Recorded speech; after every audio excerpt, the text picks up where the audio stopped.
आप देख रहे हैं पहरेदार आंखें यूट्यूब चैनल। शुरुआत करते हैं खबर की।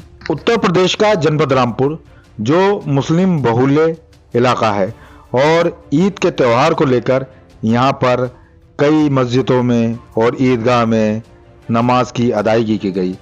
नमाजी तयशुदा वक्त पर मस्जिद में दाखिल हुए और जिसके बाद कतारबद्ध तरीके से जिस तरीके से मजहबी एतवार से नमाज पढ़ी जाती है और यहाँ पर नमाज अदा की गई। ईदगाह गेट पर सामाजिक संगठन के पदाधिकारियों और राजनीतिक हस्तियों ने यहाँ पर जो भी नमाजी थे या जो नमाज पढ़ने के बाद गुजर रहे थे उन सबों को गले मिलकर बधाई दी। तस्वीरें देख सकते हैं आप किस तरह से कांग्रेस के जिला अध्यक्ष निक्कू पंडित और वहीं समाज सेवी मामून शाह खां और उनके अलावा जो रामपुर के सांसद हैं मोहिबुल्लाह नदवी वो इसमें शिरकत करते हुए नजर आ रहे हैं और एक दूसरे को गले लगाकर ईद की मुबारकबाद भी देते हुए नजर आ रहे हैं। ये मनमोहक तस्वीरें आप देख सकते हैं किस तरह से कैमरे पर नजर आ रही हैं। इसी दौरान मीडिया की कुछ चर्चित हस्तियां भी देखने को मिली। उस्ताद तमकीन फयाज खान साहब भी इस मौके पर नजर आए और उन्होंने भी गले लगाकर लोगों को बधाइयां दी। और यही नहीं, ये सिलसिला आगे भी जारी रहा जिसमें नादिर मियां पत्रकार और अदनान खान पत्रकार भी गले लगाते हुए देखे गए। वहीं कांग्रेस के आमिर कुरैशी ने भी लोगों को अपने सीने से लगाया और समाज सेवी मामून शाह खान भी अपने साथियों के साथ इस मौके पर नजर आए। यही नहीं, ये सिलसिला आगे भी जारी रहा। कई और हस्तियां भी ईद पर ईदगाह में नमाज पढ़ने के लिए आई हुई थीं और इस दौरान कुछ ऐसे लिबास भी देखने को मिले जिसमें एहसास हुआ कि ये रामपुर की तस्वीरें या गल्फ की। वक्फ अमेंडमेंट बिल हमारी शरीयत के खिलाफ है और जो चीज़ हमारे कुरान और हदीस के खिलाफ होगी उसकी हम सख्त अल्फाजों में मजम्मत करेंगे और ये बिल किसी भी हालत में हमें मंजूर नहीं है। सरकार को इसको बिला कोई शक शुबा इसको वापस ले लेना चाहिए।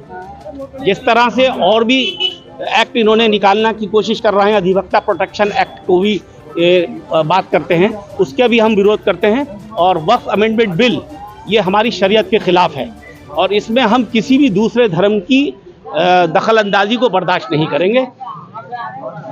आखिर क्या कमी है इसमें?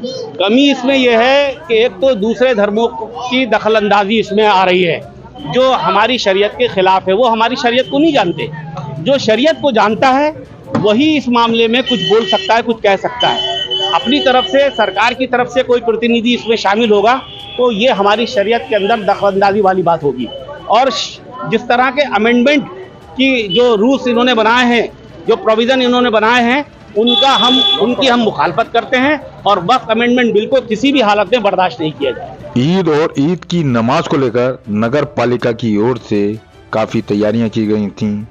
सड़कों को साफ सुथरा किया गया था और इसी दौरान नगर पालिका प्रशासन की ओर से पंडाल लगाकर सभी का स्वागत किया गया और जिसकी अगवानी चेयरमैन सना मामून के पति मामून शाह खान के द्वारा की गई।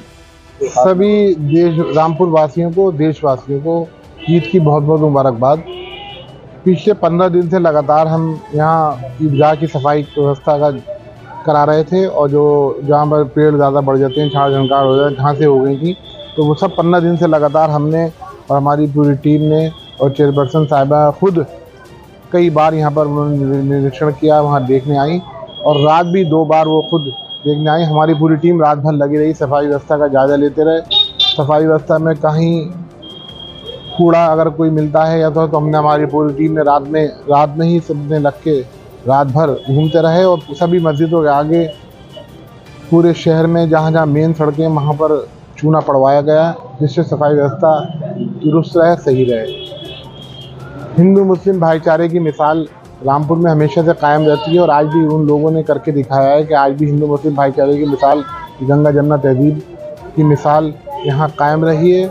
आज भी हमारे हिंदू भाइयों ने हमारे साथ मिलकर ईद के मौके पर यहाँ में मुबारकबाद दी, हमने उन्हें मुबारकबाद दी और जो भी त्यौहार आपस में होते हैं हम सब आपस में मिलकर मुबारकबाद देते हैं और उम्मीद करते हैं कि इंशाल्लाह ये रामपुर में जिस तरह से ये 85 साल से गंगा जमुना तहजीब की मिसाल कायम है, ऐसी बनी रहे। हम सब भाई एक हैं, सब एक होकर रहें और उम्मीद करते हैं कि पूरे देश में ईद बहुत अच्छे तरीके से मनाई जाएगी। सभी लोगों को ईद की बहुत मुबारकबाद। रामपुर में ईद की नमाज को लेकर पुलिस प्रशासन की ओर से भी माकूल तैयारियां की गई थीं और इसी दौरान पुलिस के जवान भी मुस्तैद नजर आए। ईद को लेकर क्या कुछ कहा सांसद मोहिबुल्लाह नदवी ने, सुनाते हैं उन्हीं की ज़बानी। नहीं, देखिए अल्हम्दुलिल्लाह पुलिस अपनी जिम्मेदारी को बखूबी समझती है कि कॉन्स्टिट्यूशन ने पुलिस एडमिनिस्ट्रेशन इंतज़ामिया को इस बात का पाबंद बनाया है कि वो नमाज को और जितने भी जिसके भी धर्म के अमल हैं उनको कराने की पुलिस पाबंद है, अमन और शांति और सुकून के साथ, और इसके अलावा किसी और चीज़ की वो पाबंद नहीं। जो उनसे कहा जाता है कॉन्स्टिट्यूशन के अलावा कोई भी बात कहे तो वो उसके मानने के पाबंद नहीं। सांसद जी, एक तरफ कांग्रेस पार्टी ने अलविदा के मौके पर फूल दिए थे, आज ईद का मौका है, समाजवादी पार्टी की तरफ से आपको आप क्या देंगे? मोहब्बत के जज्बात है, उखुवत के जज्बात है, खुशहाली और खैर सगाली के जज्बात है और देश के और अपने जिले रामपुर के लिए तरक्की के नेक जज्बात हम उनकी खिदमत में पेश करते हैं। अच्छा, कुछ लोगों का वक्फ बिल को जो चल रहा है पूरा मामला, तो क्या तैयारी आप लोगों की तरफ से? देखिए, वक्फ बिल की पूरी मिल्लत इस्लामिया हिंद न सिर्फ हो बल्कि तमाम माइनॉरिटीज़ जो हैं, जो मिलकर के एक मेजॉरिटी होते हैं, वो वक्फ अमेंडमेंट बिल 2024 की मुखालिफत करते हैं और समाजवादी पार्टी और कांग्रेस इंडिया अलायंस उसको टोटली रिजेक्ट करने का मुतालबा कर रही है, उसको रिजेक्ट कर चुकी है। अच्छा, एक तरफ ईद का पैगाम को लेकर खुशियों का माहौल चल रहा है, कुछ लोग इस मिठास में कड़वाहट पैदा कर रहे हैं कि सिमैये खाओगे तो बुर्जी भी खाना जरूरी है, तो इसको लेके क्या करें? नहीं, ये फ्रेंडली फाइटिंग चीज़ें हैं, इसमें कोई ऐसी नहीं, आपस में एक दूसरे से छोटी मोटी चीज़ें चलती रहती हैं, ये कभी सीरियस इन चीज़ों को नहीं लेना चाहिए। प्यार और मोहब्बत सब मज़ाहिब का के त्यौहार का जो मैसेज है वो प्यार और मोहब्बत और इंसानियत को बढ़ावा देना है। डॉक्टर इंद्रेश कुमार आरएसएस का बड़ा चेहरा है और वह पिछले दिनों रामपुर आए थे। व्यक्तिगत वार्ता के दौरान उन्होंने एक बात कही थी वक्फ बोर्ड को लेकर कि वक्फ की संपत्ति में कोई इजाफा नहीं किया गया है, लिहाजा उनकी बातों से ये अंदाज़ा हुआ था कि आने वाले टाइम में कुछ ना कुछ इस तरीके का होगा। अब वक्फ का बिल आ रहा है, इसी मुद्दे पर उनकी वार्ता को लेकर क्या कुछ कहा सांसद ने, सुनाते हैं। इंद्रेश कुमार बहुत बड़े आरएसएस के जो है वो नेता हैं और उन्होंने जो है पिछले दिनों रामपुर के अंदर आए थे, तो उन्होंने एक बात ये कही थी, वक्फ का जो मामला चल रहा है, जो उसकी संपत्ति है, कभी कोई तालीमी इदारा नहीं बढ़ाया और इसी वजह से ये बिल लेकर आ रहा है, तो क्या कहना चाहेंगे इस पर? नहीं, वो तो तालीमी इदारों की जो ऑटोनोमस जो बाइख्तियार इदारे हैं उनके इख्तियारात ख़त्म कर रहे हैं, तो उनको जो है वो ये देखना चाहिए कि माइनॉरिटीज़ के जो फंड होता था, रिलीज़ होता था माइनॉरिटीज़ के तरक्की के लिए, तालीम के लिए, वो कम कर दिया उनकी गवर्नमेंट ने। पहले वो अपनी गवर्नमेंट के लिए हिदायत जारी करें, तब पता चलेगा हमें कि वाकई वो संजीदा है मुसलमानों की तालीम को लेकर। मौका ईद का है और समाजवादी पार्टी के वरिष्ठ नेता आजम खान वर्तमान समय में सीतापुर की जेल में बंद हैं। इसी मुद्दे को लेकर क्या कुछ कहा सांसद मोहिबुल्लाह नदवी ने, सुनाते हैं उन्हीं की ज़बानी।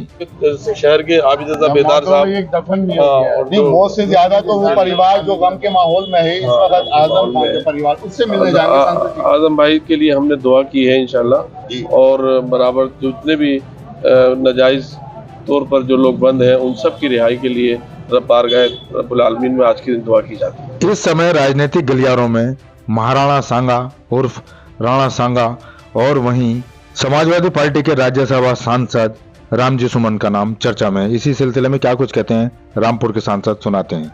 अच्छा, राणा सांगा के मुद्दे पर कुछ कहना चाहेंगे जो अभी रामजी सुमन का उनका? देखिए, रामजी सुमन साहब देश के दलितों के बहुत अजीम लीडर हैं, समाजवादी पार्टी के अजीम लीडर हैं, और ईद के बाद में बाज़ाब्ता तौर पर उनके साथ में जो अपमानजनक, एक दलित होने की वजह से जो उनके साथ में अपमानजनक सलूक किया गया है, उसके लिए पूरा मूवमेंट समाजवादी पार्टी और इंडिया अलायंस PDA चलाएगा। अच्छा, किस तरीके से एनडीए की सरकार में आप पा रहे हैं, एनडीए सरकार में जिस तरीके से घटनाएं हो रही हैं,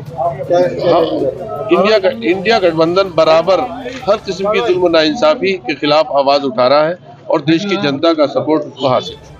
खबरों का सिलसिला जारी है, देखते रहिए आप पहरेदार आंखें YouTube चैनल।